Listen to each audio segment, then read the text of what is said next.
Many thanks for choosing us. Mobile network operators have committed to improving customer experience at SIM re-registration centers following days of long queues and frustration expressed by SIM owners. The operators have in the last week rolled out series of measures aimed at making the process smoother. Mobile users are still having a hard time registering their SIM cards. The telecommunications companies yesterday held a crunch meeting with the National Communications Authority and designers of the platform being used for the exercise.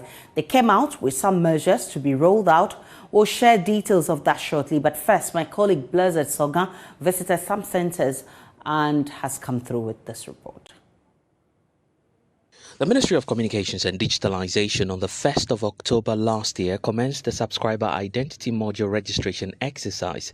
As required by the legal instruments governing the process, the regulation mandates network operators or service providers to activate a subscriber identity module only after the subscriber registers the SIM as directed by the National Communications Authority. On this very forum, we indicated that we would commence SIM registration in March 2020.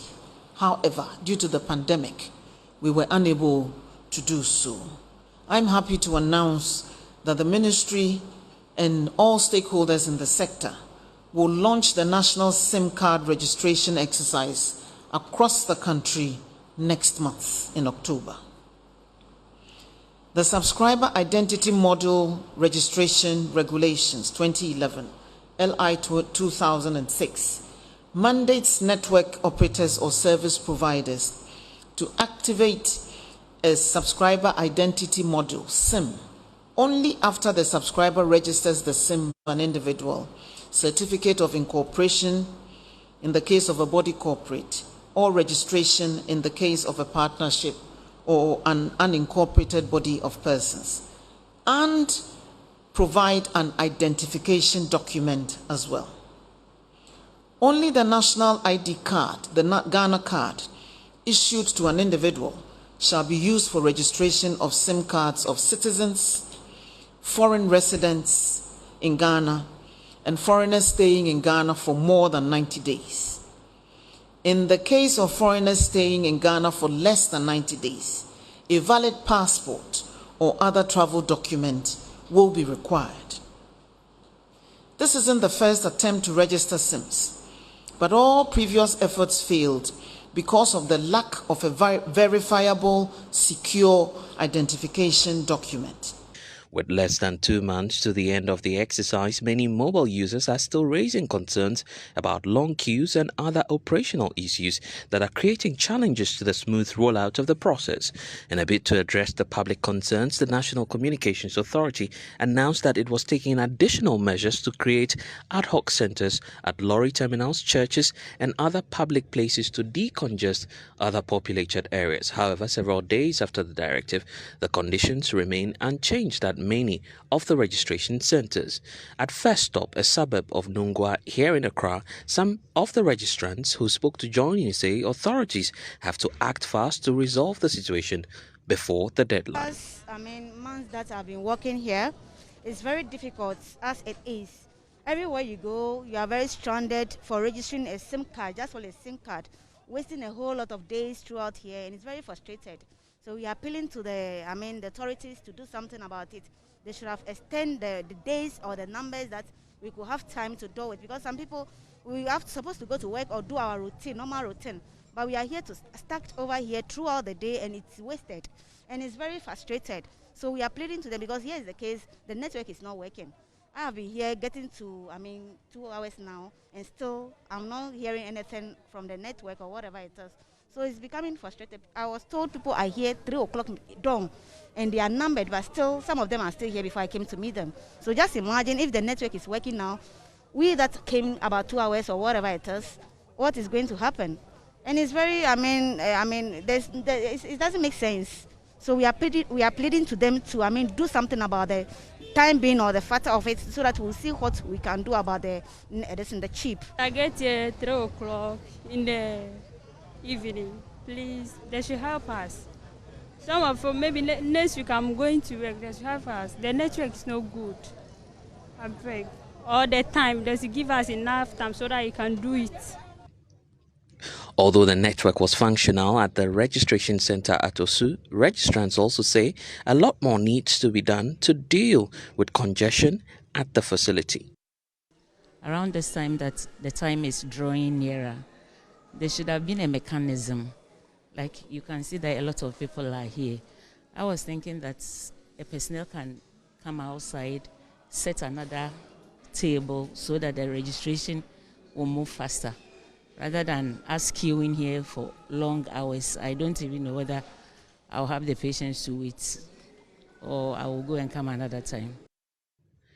Other areas such as the Vodafone outlet at Circle and the MTN outlet located a few minutes away from the Nima Junction appear to be in order. As we want it. It's fine.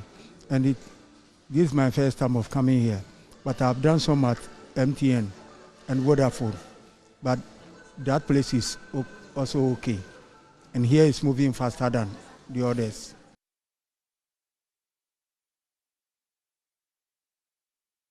The recent pension benefit increase announced by the Social Security and National Insurance Trust (SNIT) has triggered interest among Ghanaians in their pensions. For those of you who are just joining the contribution, how much information is available to you on how to approach the contributions to help them earn decent benefits once they retire? For those who are nearing their pension, this will be the time to also pay attention to what you're likely to earn when you finally retire. This afternoon, the Pulse will take a holistic look at pensions and seek to answer the question,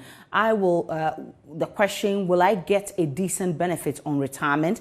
This is our discussion for today. You can have your say on Facebook, Twitter, and Instagram. Let's start from the announcement of an increment in the pension benefit.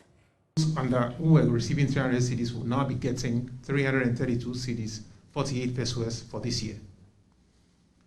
Now, for the highest pensioner in 2021, who was receiving 129,979 cedis, not 51 pesos every month. Let me say that, that's every month, that's what the SNET pension scheme pays to somebody on the pension payroll. Now, for this year, this person is going to receive 142,564 cedis, 97 pesos every month. The scheme is paying somebody this amount every month.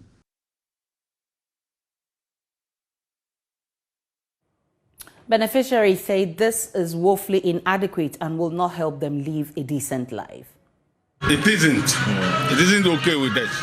We need more of it to enable us exist for some time. Because of these things, people die out of frustrations. So we want more for us so that we can live. We want things that can say 20, 30, 25%. That will be okay for you. That will be okay for you.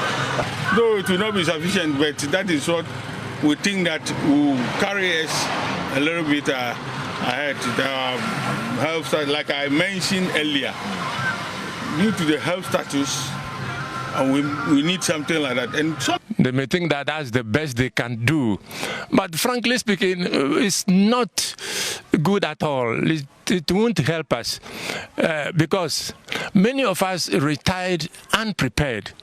Unprepared meaning that we were not given enough education or adequate education so that whilst we were in active service, we could prepare properly for pension. Many of us didn't do that. So we retired with children, some at the primary school, even some at the senior high, and some at the universities. So when the monthly pension comes, you must manage all these in addition to your home maintenance. So, my brother, it is not good at all. We pensioners, we receive our salary on 2018 that way. Before we know what is happening. Every year they have been doing something for us. SNIT has been doing something for us, little things for us. As at now, I retired about 9 years now. My salary has not reached 1,000. So if the government is trying to do something, 10% will not be enough for us. Can do it 40, 30 that way to be okay for us. 130, 40. That way. Because the SNIT money is very small. If we were to go to Cap 30, it's okay. But at times, they came and deceived us that Cap 30 is not good. So they put us on SNIT. Actually, we embraced it because when they told us that when you go to SNIT, after some days or some months, you can go for loan. They refused to give us the loan. Even when my boy was in university, I went for student loan, they said no. But that time too, I was on pension, 2013. So they can do something a little bit for us. We are begging the government.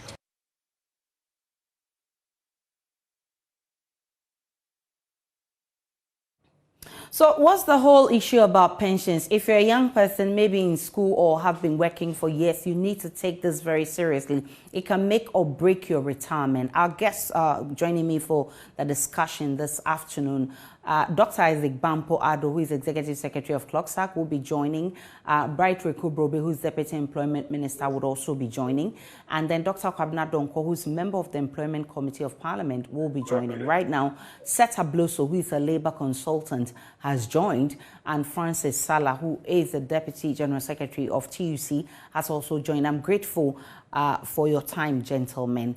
Before we go into that conversation, I'd like to share with you a few figures why you should understand the importance of SNIT. So according to SNIT, just as you heard there, there's an increment for all pensioners on SNIT pension payroll as at 31st December. So this is the increase. The fixed rate is at 9.68%, whilst the redistributed flat amount stands at 3 cedi 44 pesos. So this is it. What does the 10% overall indexation rate mean? It means that there's an effective increase for the lowest earning pensioner. It's 10.38%, which is 332 Ghana cedis, 48 pesos. And then the highest earning pensioner will receive effective increase of 9.683%. And you've seen the figure there, over 142,000. Now, if you look at management of pension funds, the National Pensions Act 2008, Act 766, it makes a lot of provisions. Now, it provides for a contributory three-tier pension scheme and the establishment of a National Pensions Regulatory Authority to oversee the administration and management of the pension scheme. So when the Auditor General's report came and it talked about a lot of malfeasance and mismanagement at SNIT, one of the questions people ask is, why is the regulator sitting down for all of this to happen? Why didn't it check some of these issues and set up measures to deal with them even before SNIT goes haywire? Now, under the Act, SNIT is to manage basic national social security scheme, referred to as the first tier of the contributory three-tier scheme. We will understand that soon. The management of the pensions funds, which is captured under Act 766. This is how it breaks it down. Tier 1 is a mandatory basic contributory social security scheme managed by SNIT. Tier 2 is a mandatory fully funded and privately managed occupational scheme. And mind you, from the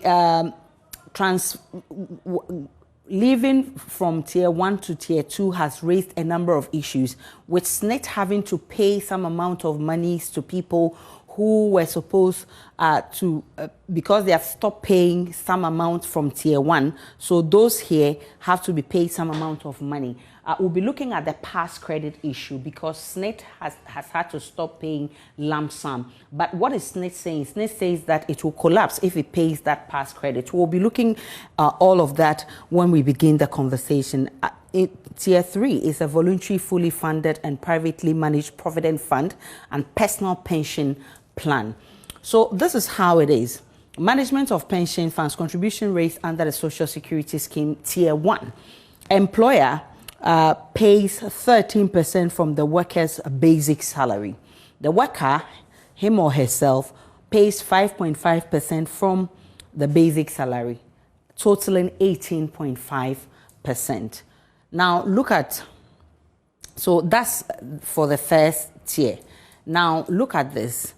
Out of the 18.5%, the employer remits 13.5% within 14 days of the ensuing month to SNIT. 5% is remitted to the second-tier mandatory occupational scheme. Now, subsequently, SNIT also gives 2.5% out of the 13.5% to the National Health Insurance Authority for the members' health insurance. What does this even mean? If you don't use national health insurance, what does this mean? I have all the people here. They'll be explaining that to us. Now, according to the reports released by the Auditor General on public boards, statutory institutions, SNIT has more than 440 million locked up in non-performing investments. And the question again is, does SNIT consult us, the contributors, before making investments on our behalf? Bear in mind that when they take those decisions and they go bad, we are the people who bear the brunt. So do we have the right to know what kind of investment SNIT does on our behalf? We'll be discussing that in the conversation. This amount is out of 1.8 billion of cash irregularities the report uncovered. And according to the report, SNIT registered a total loss of $11.79 million from the liquidation of 3 of its investments, with a total cash outlay of $14.768 million. The question again is, what has the regulatory body done? How do we regulate SNIT's activities? I mean, we have a national regulatory body. Why is it not checking some of these things? Why is the poor contributor, the ordinary contributor, suffering for this? We'll also have a discussion on the informal sector, where there's a provision in the pensions law that the informal sector must be given the opportunity to also contribute towards their pension. But is that happening? No, it's not really. I mean, there's some improvement, but we need to do more. Let me put this straight to you, Mr. Sethablu. So I'm grateful for your time. Between 2005, 2006, I mean, we saw the last pension reforms. From that time up till now, have we made any headway? Thank you for having me. It's been a difficult journey. Many workers expected improved pensions with a reform that was instituted, and which led to the new pensions law from PNDC Law 247 to National Pensions Act 2008 at 766. But clearly, if you do a survey, many members are utterly disappointed with what the reforms have turned out to produce. They expected better pensions, more money, and financial security in pension. That is not the case. So it's led to the situation where many are asking, did we go or did we come? Because even with the introduction of the 3-tier pension scheme, we have the situation now where persons who went on pension in the year 2000 and 2001 are far worse off than their colleagues who went on, far worse off compared to their colleagues who exited with PNDC Law 247. So clearly, the reforms have not benefited members of the scheme. And I want to underline the fact that contribution is an obligation of membership. So members of the scheme are utterly disappointed. And even though not long after his appointment, the current Director General indicated that SNIT will improve the standard of living of pensioners. There is no evidence to show that the standard of living of pensioners has improved.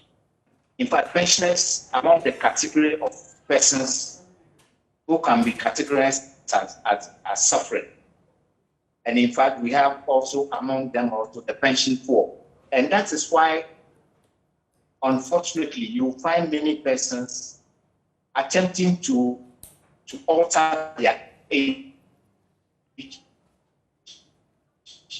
when they are nearing pension. In other jurisdictions, workers look forward to pension. They look forward to the freedom in pension and relaxation in pension. It is not the case in Ghana. So we need to rethink the reforms. And let me add also that even for those who suffered such reduction in what they expected in the year 2020 and 2021. Even as we speak, the promise that was made by government to top up to levels of. All right, so we are having a bit of a challenge with the connection of Seth Ablo, so we'll try and get him back. Thankfully, Francis Salah. Okay, is he back? All right, so Francis Salah is Deputy General Secretary of the TUC. Mr. Salah, I'm grateful for your time. What has been the complaints of workers about the management of SNIT, especially Tier 1? Okay, so first of all, the Deputy General Secretary for the General Transport, Petroleum and Chemical Workers Union of TUC. All right. On the issue about complaints from the membership, you and I can bear me out that if you want to go on a decent pension when you retire, what it means is that what you pay in should be enough to be able to give you a good return. But you bear me out clearly that the level of salaries of Ghanaian workers today is nothing to go home with. You have very harsh economic conditions affecting every worker here and there. And at a time when you are even exiting on the pension, you'll be found wanting. Clearly, if someone who has been on pension in the last 5 years, you have a friend, if you know of somebody who has been on pension in the last 5 years, the person tells you how much he's paid, he or she is paid at the end of the month. That person perhaps has maybe one or two children in school, would have no other options of any other income whilst on the pension. Literally, that worker or that retired worker would need to be begging for funds to support his or a child as we speak. The level of salaries that we are paid in this country, how many of us will be able to even put up 1 or 2, 3 bedrooms even before we go on retirement? We have heard about this 10% increase in pension. But I tell you, if you compare that to the economic conditions that people are in now, it is woefully inadequate. I've had a few friends calling me this morning to tell me their difficulties, and even with the increment that has come, what can we do as the labor front? We are kind of in an everyday cycle of problems. You don't know where to start from and where to even end. But I think that until we workers begins to take issues up seriously, whilst we are working, one of the craziest things that I find it is that once we are working and our attention is being drawn to the problems we are having with the pension, people don't seem to be interested so much until 2 to 3 years when they are about to go on the pensions, then, or sometimes even a year. Then that is when the reality dawns on us that, oh, I'll be going on pension soon. How am I going to earn a living afterwards? I have this responsibility. I don't even have a place to put my head.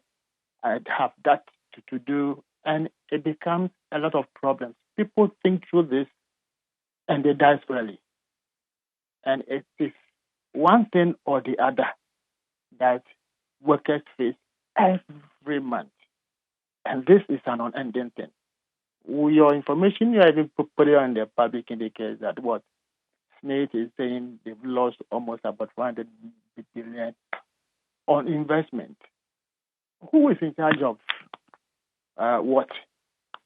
Is the regulator ensuring that our hard-earned money that is supposed to be invested for us?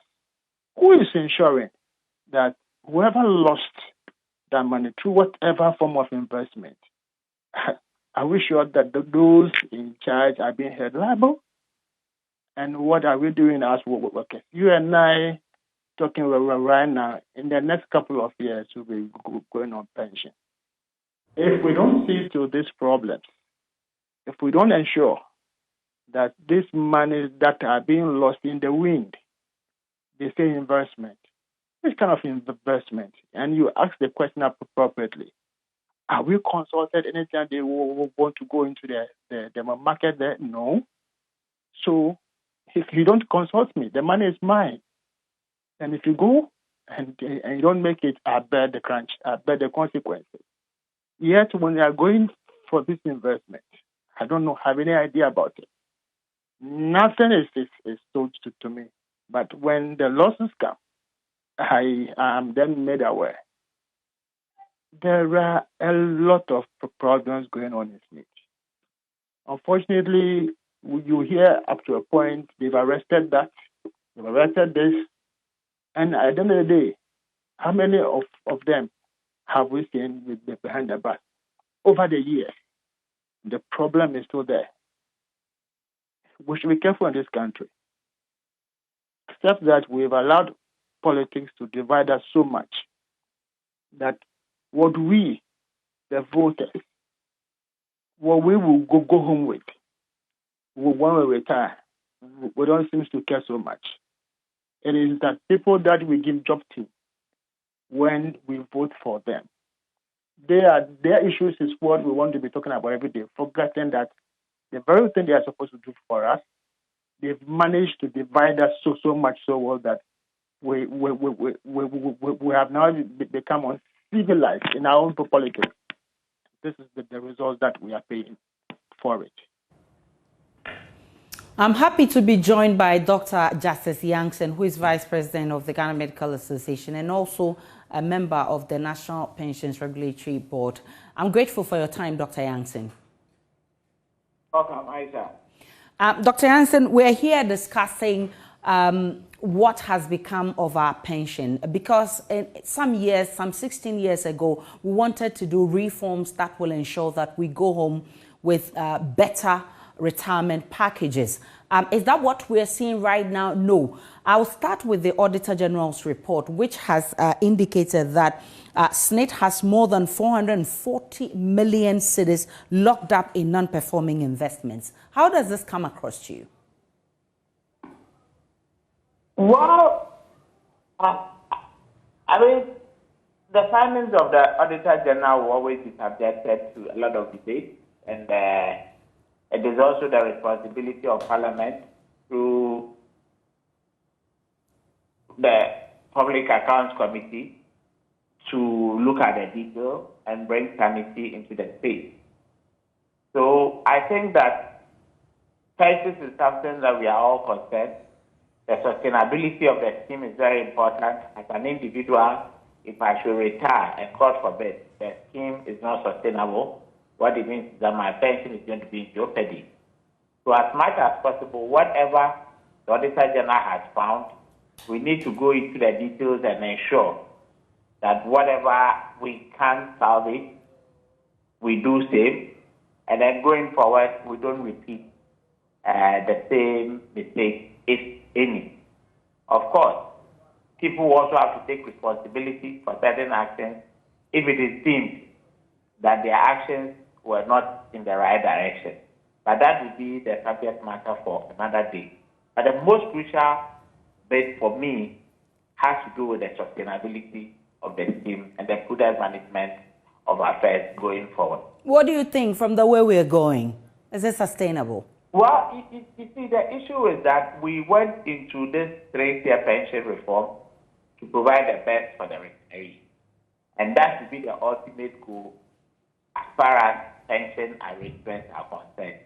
If you look at the Tier 2 scheme, for example, within a relatively short period, I would say relatively short because for most of the schemes, especially those in the public sector, it is only somewhere 2017 that they started really, in fact, even not the entire 2017, somewhere, I think November, December. So technically speaking, it's just about 2018 till date that they have been really managing the funds the way the law envisages. Either through most of the funds were locked up in what we call the CPFA, the sort of investments that were done, if you look at it genuinely, yes, they were safe, but T-bills don't give the sort of returns that the schemes are enjoying now. What it means is that within that period, from 2010 to 2017, they couldn't maximize the possible returns that they could get. But at least the Tier 2 bid is really encouraging now. If you look at the statistics, their asset base and all that keeps rising. The good thing about it is that you also have a situation where through the MPRA investment guidelines and the management arrangements in place, overheads are capped at a maximum of 2.5% of the fund. We would need to look critically at Tier 1 as well and see if we can actually cap the administrative and overhead charges. Because going forward, we need every single CD or PESWA to go to the employees who are the ultimate beneficiaries. The scheme belongs to the workers. It is not for anybody. So all attention, all focus should be aimed at ensuring that the workers actually get the best out of it. But the most important thing is that we have a society where, unfortunately, majority of the persons are actually in the informal sector. And if you look at the balance, those in the formal sector, as we speak, are covered to some extent by the pension arrangements, especially the mandatory component, which ultimately seems to give them something, whether good or bad, at the end of the day, when they retire, they get something.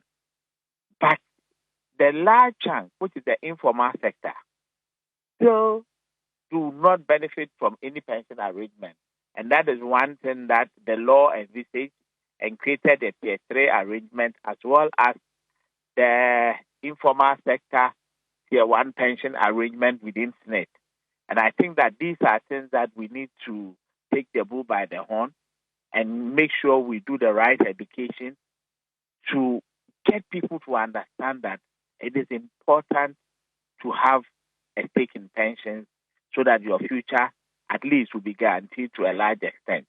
And then the managers of these pension schemes will also have to provide their best or produce their best for the people on whose behalf their funds are being kept and managed by them.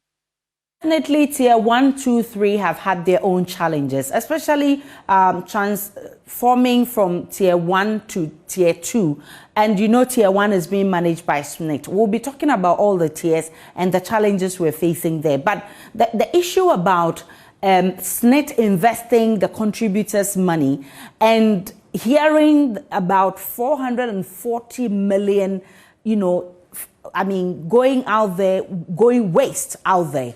The question is, what does the law say? Act 766. What does it say? Do I have the right as a contributor to know what kind of investment SNET does on my behalf? Well, every contributor, technically speaking, has a stake, and we should all be interested. But of course, SNET has its own arrangement for going into investments and what have you, and that naturally might not be something that on daily basis individual employees or workers generally can actually know the basis for some of these computations.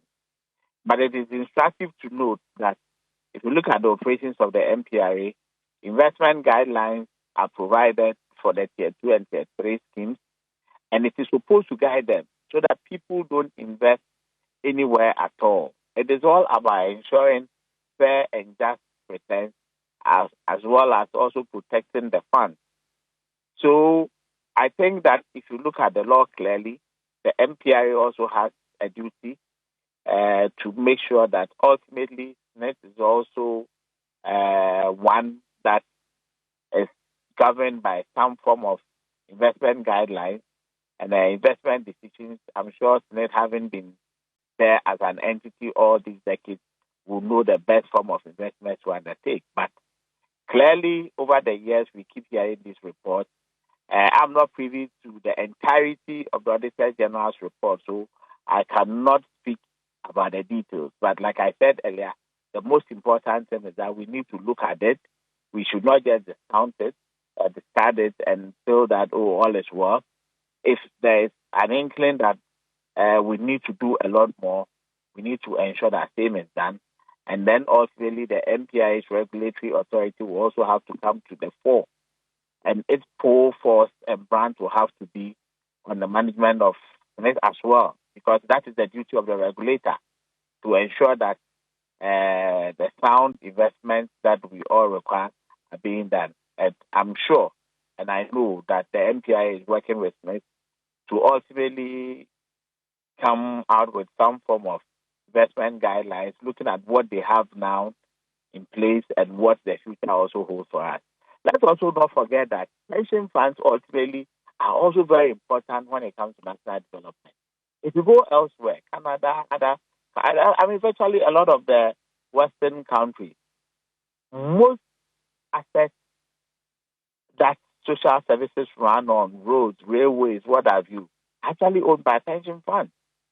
So it is something that can also develop our country properly, and we need to start looking at it. I know the MPA has been very proactive, especially with Tier 1 and Tier 2 and 3 investment guidelines. The new one that has been released actually points in that direction, that, look, ultimately, national development is key, infrastructure development, and what have you. You can see the inkling in there, and those are some of the things we should look at. But of course, with all the due care, caution, and supervision that will be required from the regulator, very, very paramount when it comes to discussing these things. Dr. Yanks, I'll have you hold for me, because there are also issues of past credits and the issue of lump sum. There's also the issue about data and what have you. Hold on for me there. Let me bring in Seth Abloso. Mr. Abloso, who should we blame for this mismanagement at SNET? The regulator? Well, first, the management directly, but the regulator shares a blame. Because you see, in the year, when was it? In the year 2017, Labour Policy International, a Labour policy think tank with which I'm associated, submitted to the NPRA a forensic audit of SNITs conducted by Deloitte and Touche and Worldwide Investments in the year 2000. The report of which no action has been taken. And it showed huge sums of thievery, more than what the Auditor General is talking about today. So the report was presented to the NPRA, if they hadn't seen it, to attempt at least to recover the stolen monies that were identified. Monies that have been misappropriated and stolen from SNET. Nothing, as we speak, has been done about it. So you ask, what is the regulator regulating? Are they shy of going after persons who misapply SNET funds? But again, also moving forward, it will be important for us to, once looking at assessing the performance of Act 766 thus far, to remove the general indemnity, that's Section 206 of Act 766, grants to persons in charge of SNIT or pensions. If you grant indemnity, political interference will extract monies from SNIT. People will strategize, loot SNIT funds and share, and nothing will come out of it because they are indemnified. So these are critical issues that we need to look at because people are bleeding in pension. But people steal and get away with it. In the report that I'm talking, they did nothing about it. And that report, a copy of that report has it that management, the report asked management, state management, to be asked to explain their decision to declare a loan a bad debt without recourse to the collateral provided for the loan. And clearly, for some of these things to go on, they can only go on through political interference. So going forward, the other proposal is that a Director General of SNIT should not be appointed by a president.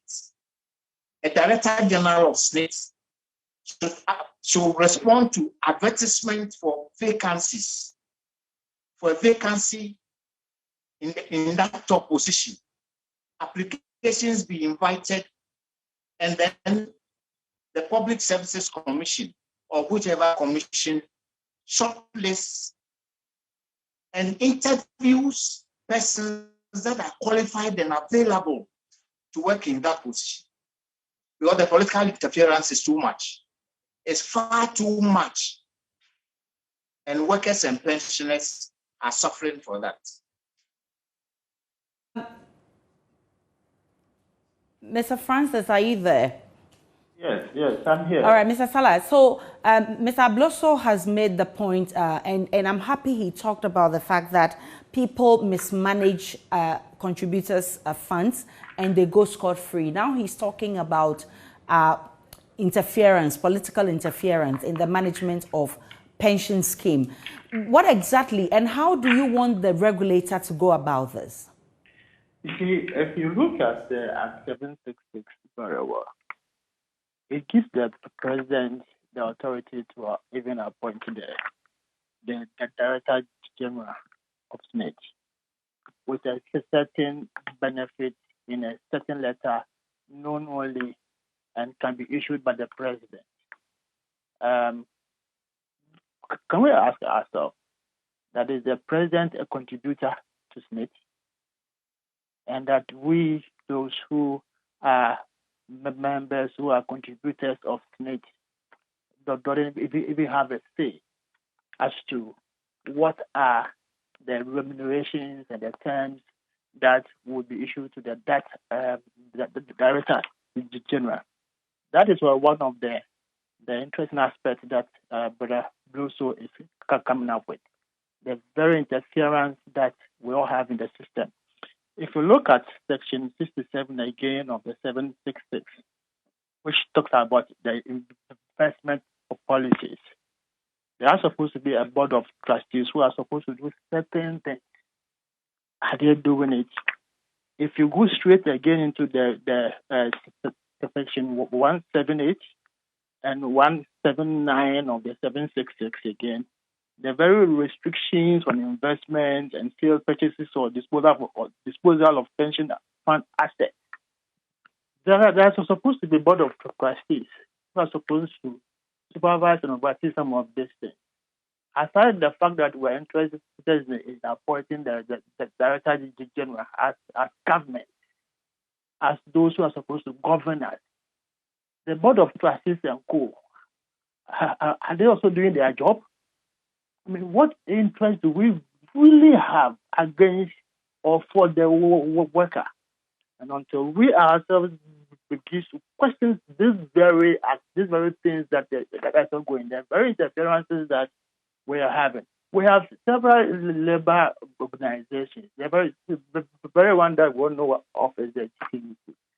Does the TUC have a say to who is appointed as the Director General of SNAIT?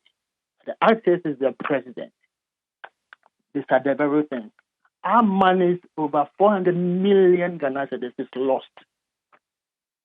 The person who appointed the DG, what are we telling that person? Because we are appointing someone who is supposed to supervise our pension. And this is what we are saying. We should be able to rise up as workers because we don't have a say as to who manages our pension. This is our future.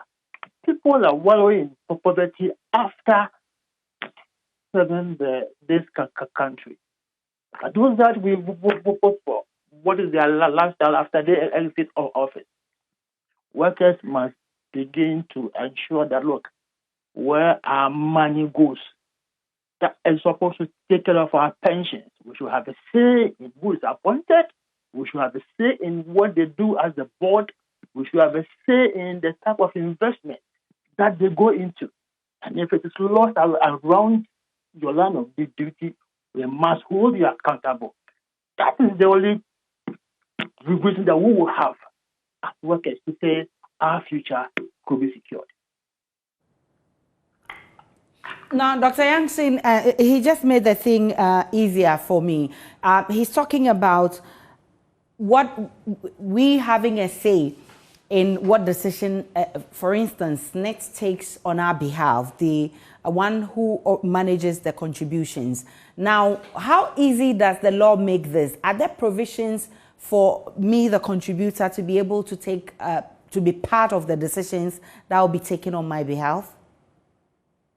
If you look at it, generally, the key provision in there will be that of the representation of the contributors on the board of the SNET, of SNET as an organization.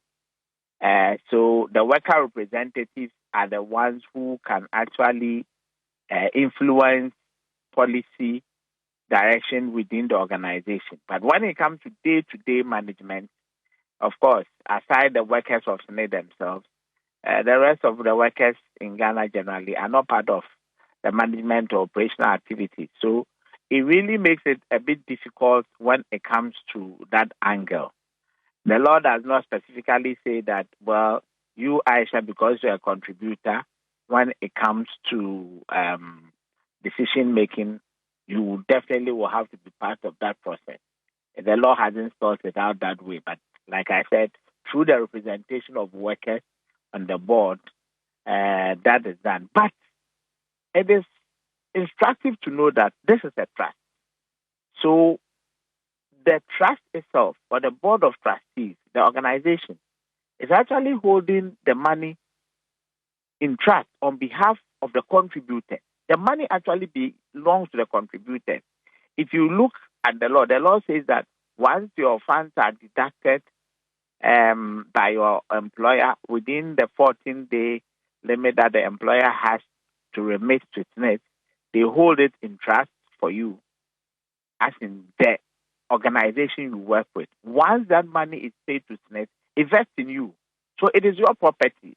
The monies out there are the properties of the workers, the contributors. So, per principle, it is just fair that the contributors will have a good say when it comes to ensuring that the operations of the trust is going the way we all want to. That is not to say that trust hasn't done any good. No, there are a lot of good things that in the last couple of years we've all seen. But there are also areas that objectively we need to look and address. And I think that if there is room, based on the lessons we have learned all this while, anytime it gets to some reforms through amendments to the Act or what have you, Naturally, some of these lessons will have to be taken along to ensure that the people who own the trust also have a lot more say. Uh, Definitely, there's also the bit about transiting from tier 1 to tier 2. That has given rise to a lot of issues. One of them is the payment of past credits, which the SNIT says that if it does, it will collapse the outfit. What has been the challenge with this, Dr. Yankson? Well, I think this ordinarily should have been a very straightforward issue. What it is that the law said your past credit, that is what was due you as an employee if you were on the scheme, all the way to 31st December 2009. The component that ultimately, which is about 25%, which you would have elected for SNIT to pay to you as a lump sum, should be worked out through a formula to be agreed on by the regulator and SNIT. And then those funds were supposed to be paid on your behalf to the tier 2 scheme that you've joined. But like you rightly said, at the time that these things happened, clearly SNIT's position was that they had invested these funds, some of them in long-term, kinds of investments, real estate, what have you. And it would have been very difficult to liquidate all of it within that short period and same paid to the tier 2 schemes. For which reason, some sort of election and discussions between SNIT, the regulator, happened, and a decision at that time was made that at least on temporary basis, SNIT should continue to hold the past credit. But the key issue that came up were how were the interest components going to be worked on, especially, or the returns on those funds, especially moving from 2010 to date or to the future, that so long as SNIT holds, what rates of return should be applicable to those funds. And I think that is one area that generated a lot of debate, discussions, and misunderstanding at some point. By and large, some arrangements are in place, but clearly, if the funds were with the tier 2 schemes, looking at the returns that on paper and in practice, the tier 2 schemes are returning now, most likely those funds would have had better returns if they were with the tier 2 funds. If you look at the returns that the tier 2 group is making now, vis-a-vis the sort of return arrangements that are in place now. So it's an area that is still not concluded. Issues or somewhat dissatisfaction with data in respect of the TPFI. Mr. Francis Salah, have you been provided some data already on this? Not really. This issue about past credit, I think you remember, 2 years ago when we were promised by government that they were going to ensure payment of this past credit. But until that is redeemed, we will still not have any good information to share. The two currently with the fund managers are doing very well. We are monitoring those ones. Those on tier 3 as well, which is voluntary. We can only speak to that on those who are contributing that one. And because it's voluntary, it's not all employers who are willing.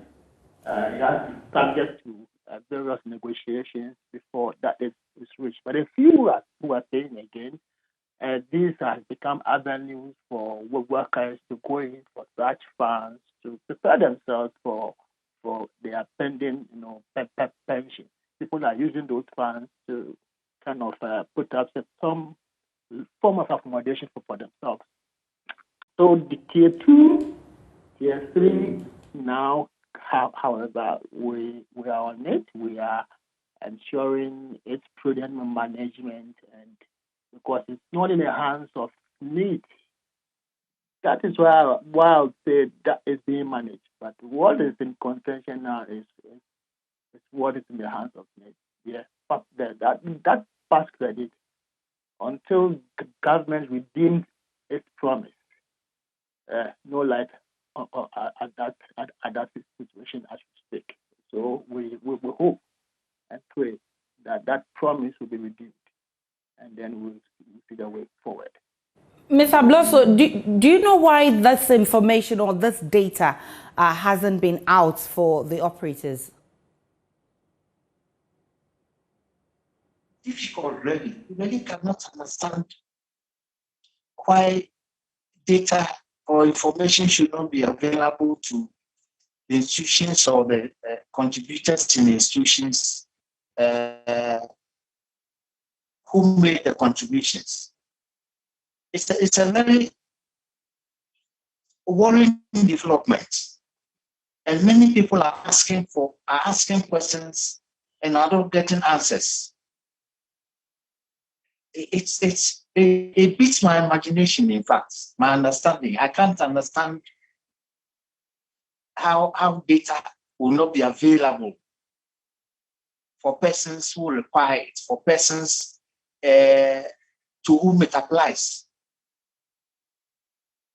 And the regulatory authority should ensure that these are responded to appropriately.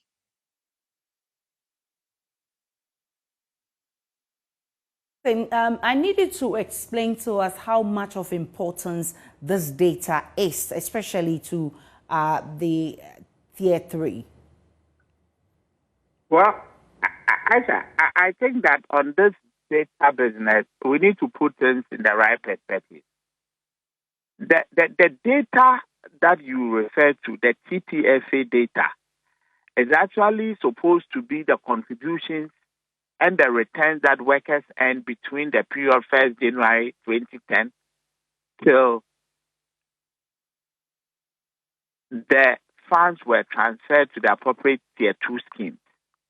Now, because those monies were kept at the Bank of Ghana in what has now become known as the TPFA, the Temporary Pension Fund account, which technically speaking was under the purview of the regulator, whatever contributions that came from individual organizations on behalf of the workers, there should have been a very clear data saying that on this day you contributed so much as Aisha, and on the particular next month or 2 or 3 or whatever, this is how much you contributed. There should have been a statement of your contributions month on month, followed by the appropriate returns over the period of the contribution. The summation of the two would have given you your balance at any given time.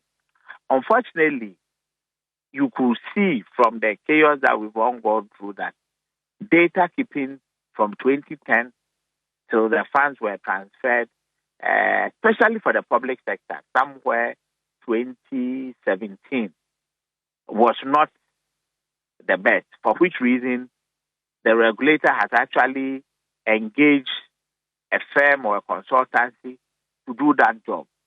That job has been done to a large extent with the involvement of the Tier 2 pension schemes as well as labor.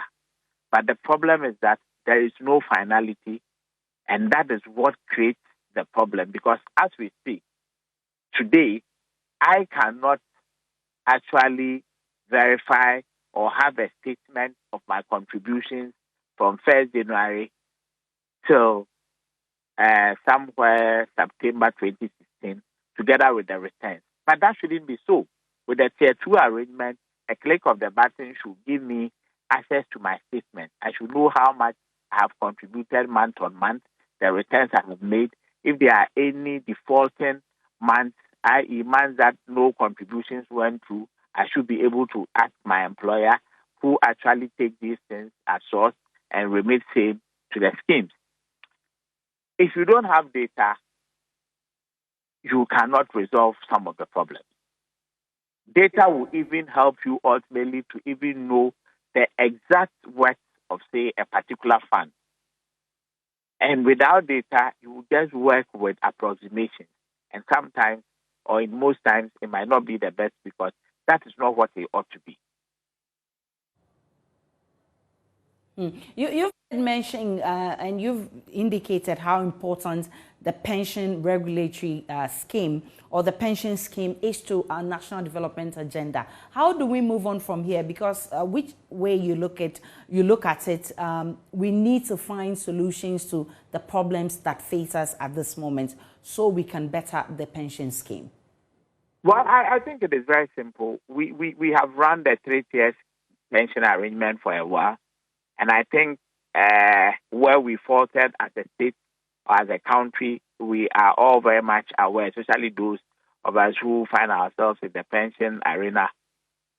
We are very much aware of where things haven't gone right. The act itself that set up the 3-tier pension arrangement was done with a certain background in mind. In practice, as we say, the letter and the spirit of the law, has it been applied the way they ought to be? Current developments and events that have occurred, do they necessitate that we look at aspects of the law, change them, amend them, tighten them? I think it is about time we begin to have a conversation. Almost 20 years or 11, 12 years down the line. Sorry, about 11, 12 years down the line. We need to have a conversation as to possible areas of amendment, if any, and then the focus should be that we try and implement the full details of the Pensions Act. There's a portion for unification of pensions. Unfortunately, that hasn't happened, and there's been a lot of hula baloo about it. We need to start looking at all these things to ensure that there is fair and equitable distribution of funds that belong to workers, that belong to the state, in terms of when you retire and what ought to go to you.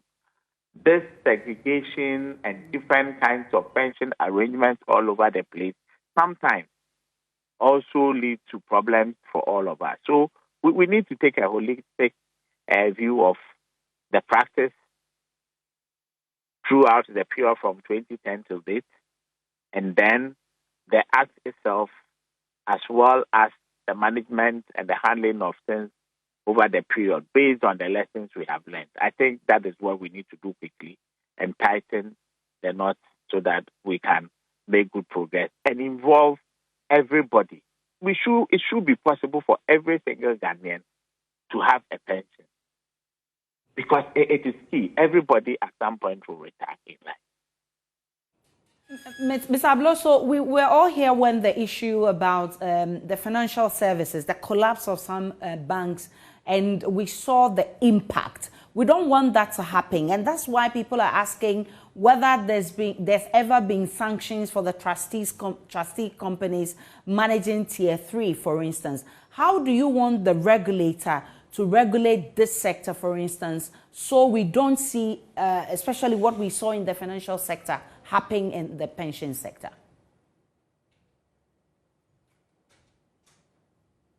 Hello, Aisha. Yeah. Would it require that the regulator ensures periodic submission of reports without fee from all in the sector?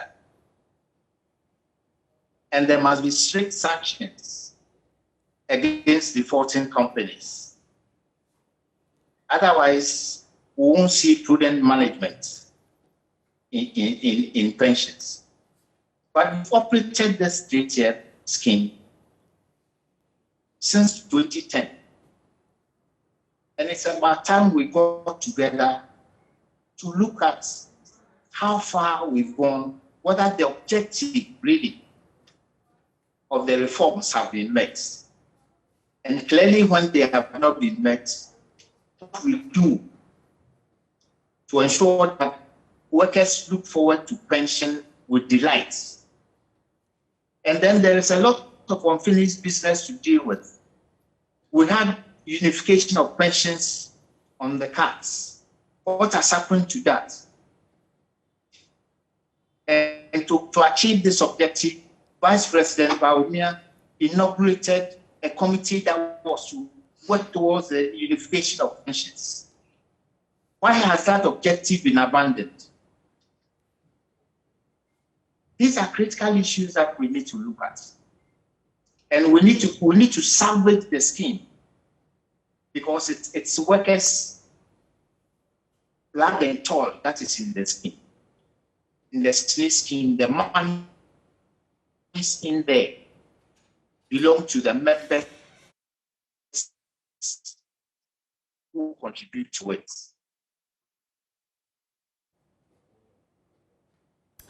All right, and let me pick my last words from Mr. Salah. Mr. Salah, what exactly do you want to see going forward? Because you have indicated that your members have a lot of complaints with this, the operation of the scheme. First of all, most of those interested in getting news on pensions are 50 years and above.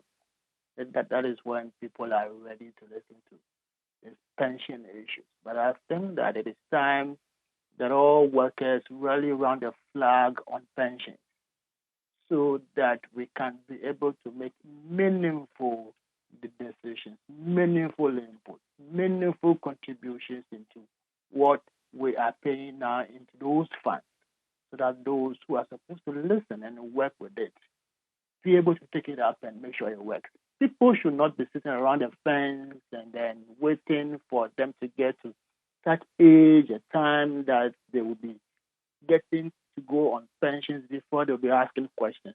That is why we are at where we are.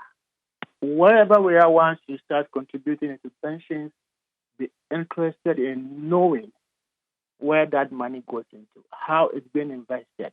If it's lost around the way, what caused it? If it is a human error, how do we address it? If it's not a human error, what happened? Who are appointed to head those institutions? What stake do I have? Do they have? Then we all rally around that flag. This is the only way, as workers, we can make a very meaningful impact on these discussions when it comes to future social security benefits. Thank you. I'm grateful for your time. Francis Salah is with the TUC. Seth Abluso is a labor consultant, and Dr. Justice Yangson is with GMA and also the National Pensions Regulatory Board. I'm grateful that you all joined. Still to come on The Pulse, Striking College of Education Teachers Association of Ghana, CETAG, rejects calls to call off strike and invitation to meet the NLC. The group says it can only call off its strike earliest by Monday and only after meeting with its members. Its president will be joining us shortly for a conversation.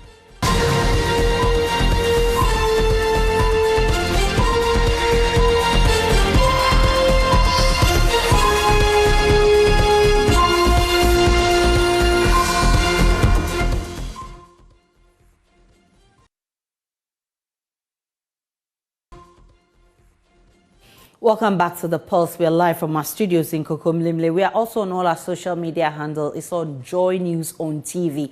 You can also send us a tweet via the hashtag The Pulse, and my personal handle is Athanan Aisha. Now, Striking College of Education Teachers Association of Ghana, CETAG, has rejected calls to call off a strike by the National Labour Commission. The group says it has also rejected an invitation to meet the NLC. Leadership of the group says it can only call off its strike earliest by Monday and only after meeting its members. The group earlier this week met with officials of government and the Ghana Tertiary Education Commission, JTEC, a meeting it has described as fruitful. The president of the aggrieved association, Prince Obinghima, joins us via Zoom with details from that meeting. Prince, I'm grateful for your time this afternoon. What assurances are you getting this time round from government?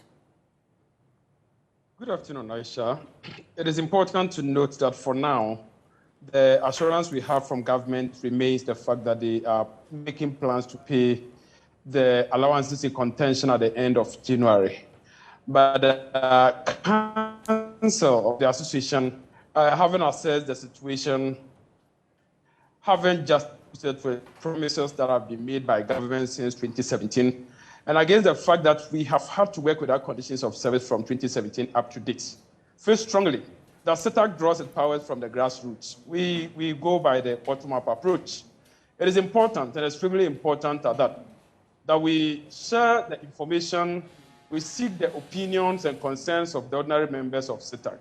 That's why, in the opinion of CETAG or the council, every rep that attended the meeting is mandated to hold meetings with the locals, have that interface, have a conversation, seek their views, so that on Monday when council reconvenes, whatever decision the council will take will reflect the concerns, aspirations, and feelings of the ordinary persons who, at the end of the day, will make a determination. So Monday, we hope for that when the rank and file speaks, National Council will deliberate it and then take a collective decision, and then national officers that I preside over will carry it along. We understand that you met leadership of your group, had a crunch meeting. What did you agree on? We agreed on the fact that, yes, what government has brought up, or the proposal that government brought up, we have looked at it. But we also represent people. We draw our power from the rank and file. So it's important that they also become privy to the conversation on the government proposals that formed the basis of yesterday's meeting, so that they will also make their opinions, and then the council will meet again. This time, the decision that council will take will reflect the feelings and the expectations of the ordinary persons down there, from whose power we are up there as national officers and as president. So given what, you're describing the meeting today as fruitful and what you've just told me, how soon can the students expect their teachers back in their lecture rooms? As soon as after Monday, we meet and then make a determination and pronouncement on the future of the fate of the strike action. I have said time without number that becomes the prerogative of National Council. So National Council will make a determination, having taken into consideration what the feelings of the ordinary rank and file of CETAG, members think. But from how you feel, is it likely to happen on Monday? Interestingly, at this point, how I feel as national president as well as any other officer doesn't even matter. It is what the ordinary person down there feels that matters. That is why we are saying we believe in the bottom-up approach. Let the ordinary person who has existed from 2017 without conditions of service access the situation. Let them look at the students. Let them look at the academic calendar. Let them look at the principals. Let them look at principals who have had to join the colleges from the universities and are also existing without conditions of service. Let them look at colleagues of ours who have had to do PhDs and have opportunity to join university for better conditions of service, but have decided to be with the colleges. They will look at all these interests, take collective, decision, and the National Council will look at it, and the national executive officers that I preside over will make pronouncement on that.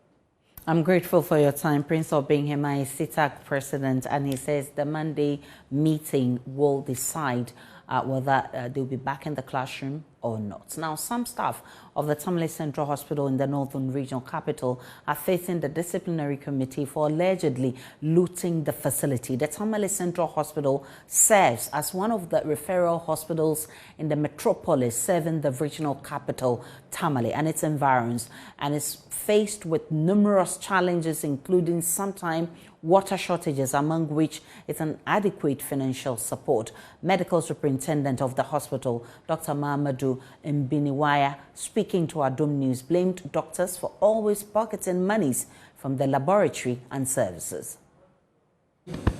Logistic for, what is it called? Logistic for laboratory. And these very people will pocket the money to not go down there. To the extent somebody even had his own receipt. And I'll show you the receipt. He's facing disciplinary committee now. He has his own receipt. Are you seeing how they are pushing the hospital down? Now there's no money. And then the very people come say, we don't have this, we don't have that. Theater 2 is the same. Huge number go there, huge number of surgeries, and how much comes to the hospital coffers. So this is what we are, and all these people are facing disciplinary committee. They are staff of this hospital. Staff of this, the one who did it, is a staff of this hospital. Laboratory, you are taking money. And the listing, they will go to the chiefs, report me to the chiefs. Let me tell you, when we are having at, what is it called, where the cars are, a guy who was going to stand for what election for his community, assembly election or that sort of thing. Everybody from that place comes, whether you have insurance or not. He manipulates the thing and it goes through. Insurance comes in that, hey, this number of people, those you sent to us are not correct. These things have been manipulated. Then what I did was that I gave them codes. So if you sit on the computer that day, your code will go in. I never told them that this is what insurance is saying. Then the next batch came, insurance sent in and said, all these things, they are false. So you were there, you used it, and now they are not saying, oh, I left my code somewhere, somebody used it. Are you seeing this thing that is going on? So there's a whole lot of problems. The hospital is boiled down in problems. So what the doctor did, he himself has agreed, he made an error. Police officers saddled with medical bills and difficult life as a result of injuries suffered in the line of duty will now access financial help from a 1.6 million medical emergency fund unveiled by President Akufo-Addo. The fund is part of 3 major projects unveiled earlier today to boost healthcare delivery for men in the service. The other 2, a new outpatient department has been opened at the police hospital to ease congestion, plus a virtual medical center to help officers access medical services anywhere in the country. President Akufo-Addo spoke at the event. I commend the police administration and the management of the police hospital for constructing this new OPD, which will help decongest the existing facility, which hitherto was responsible for seeing to patients with emergency cases, as well as to regular OPD patients. This new OPD, which cost a modest sum of 180,000 cedis, will be dedicated to emergency cases only, in line with best practices. It will ensure a clear line of separation between emergency cases and routine OPD visits, thereby improving the quality of service delivery at the hospital. I'm particularly excited about the establishment of the Virtual Medical Center, the second project I'm commissioning today at this hospital.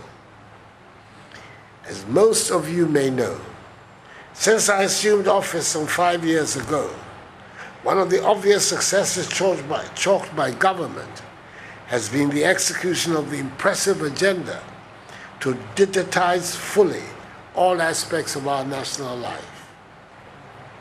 Constructed at an equally modest sum of 50,000 cedis, the Virtual Medical Center, which is an end-to-end video hospital management system, will allow patients, no matter where they are located in the country, to undertake virtual consultation with healthcare professionals at this hospital.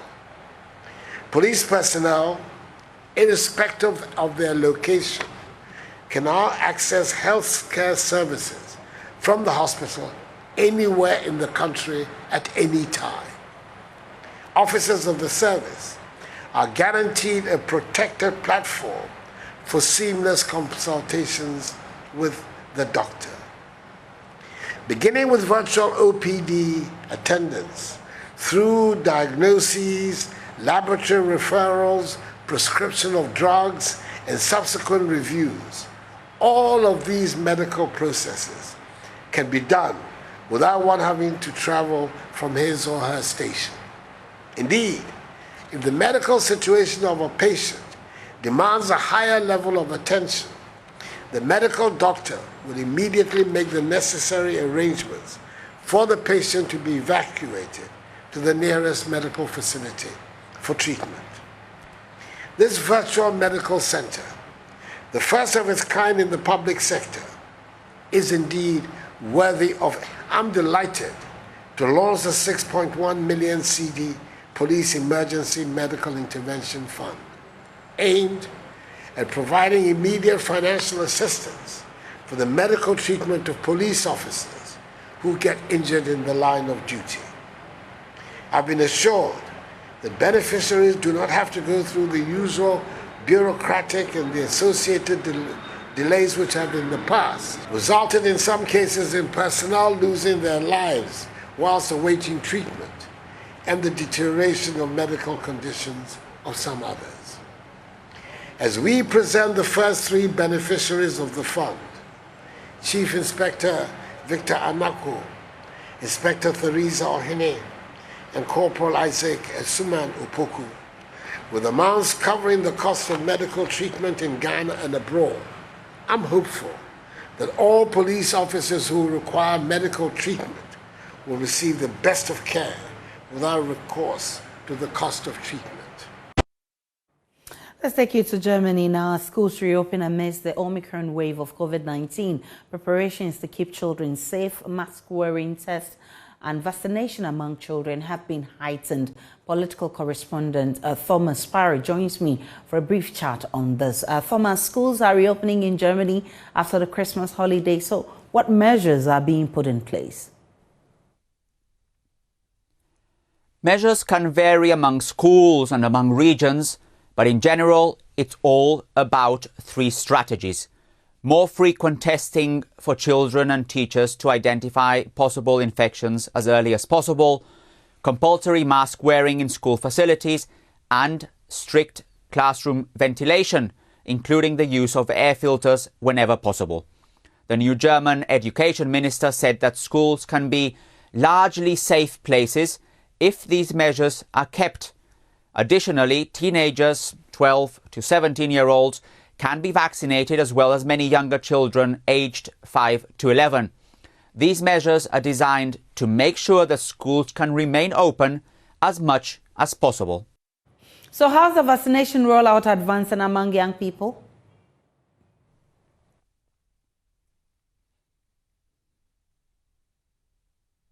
Around 54% of 12 to 17-year-olds have now been fully vaccinated, and in fact, around 10% have now also received their booster shot. The rate among younger children, so age 5 to 11, is much lower. Around 11% have received their first jab. And this has to do, on the one hand, with the fact that the vaccine has only been available for that age group since late last year, and second, that German authorities have recommended the vaccine only for young children with pre-existing conditions or with relatives who are at serious risk. Other kids can also get the vaccination if parents want to and after talking to the doctor. Many parents, however, are still skeptical, especially about possible side effects. Thank you very much. Thomas Sparrow is from Berlin. He's with DW with updates from Germany. We'll take a break on the Pulse. When we return, Mali beat Tunisia 1-0. We have all the details in sports for you.